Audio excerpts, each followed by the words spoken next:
Welcome to an explanation of the study conducted by authors Raman and Pashupati entitled Turning Good Citizens into Even Better Ones, the Impact of Program Characteristics and Motivations on Service Learning Outcomes.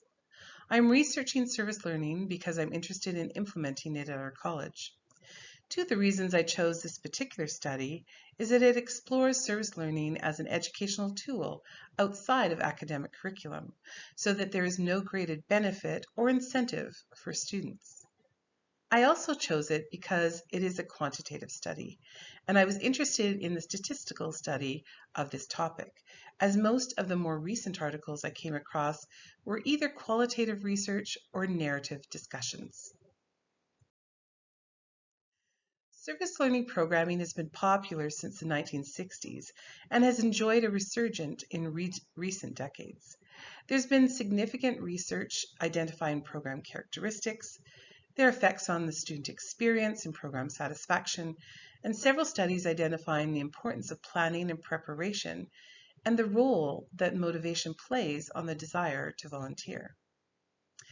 This study differs from others as it seeks to explore how a student's motivation, along with their perceptions of a student learning program, will affect 4 expected outcomes of service learning. Let's look how the authors define these areas. Motivation is identified as being intrinsic, where there's a direct connection between the characteristics of the student volunteer and the act of helping, or extrinsic, in which the rewards to the student have no direct connection to the helping behavior. The authors chose to assess the program from the perspective of the student, in terms of being prepared in advance for the volunteer program and being satisfied with the volunteer experience itself.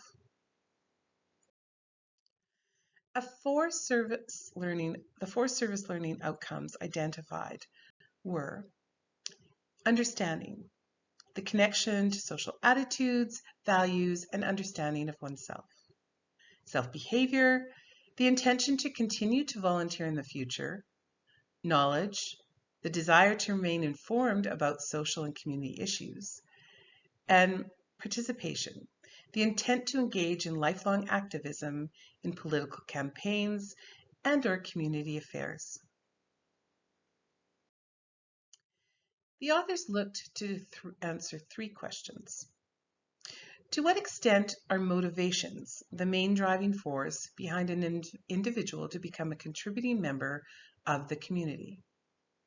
Do service learning programs channel these motivations and strengthen the individual's resolve to be an active citizen?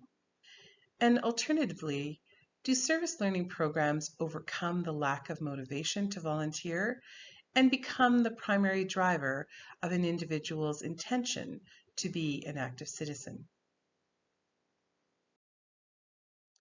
The study selected Breakaway, an organization in the United States which facilitates short-term service programs through colleges during spring break.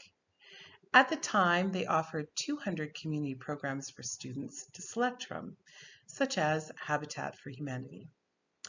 Participants were 18 to 24 years of age, mostly female, and the majority were second and third year students. This was a longitudinal study, meaning data was collected over time. The data was collected in 2 questionnaires where the researchers were remote to the process. Questionnaires were pre-tested with 40 student volunteers from one Breakaway chapter, and then 25 college Breakaway chapters were selected at random from 76 campus chapters. No reason was given for the selection of the 25. The number of student volunteers participating in Breakaway programming at those 25 colleges also was not disclosed by the authors. A pre-programmed questionnaire was administered to those students, and 42% of them responded. The students were given a unique digital code for anonymity and to coordinate data from the first and the second questionnaires. After completing their chosen service learning experience, 29% of the students then completed the post-program questionnaire during their reflection debriefing session on their campuses. In the end, 123 students from 14 colleges returned both questionnaires. Questions such as these were scored using a 7-point scale, from strongly disagree to strongly agree. And the researchers used factor analysis to reduce the number of variables in common groupings or identify distinct groupings within the questions. Cronbach's alpha to test the reliability and correlation between the ideas, and hierarchical regression analysis to explore the relationships of the dependent variable against several independent variables, such as the relationship between motivation and any or all of the 4 learning outcomes. The main effects model was also used to measure an independent variable against another dependent variable. The researchers tested 3 mathematical equation models. Model 1 used HRA. The model didn't produce any empirical support, so it was eliminated. Model 2 supported the effects of motivation and perception of program on the outcomes of understanding and self-behavior. And Model 3 supported motivation as the primary role in determining knowledge outcomes.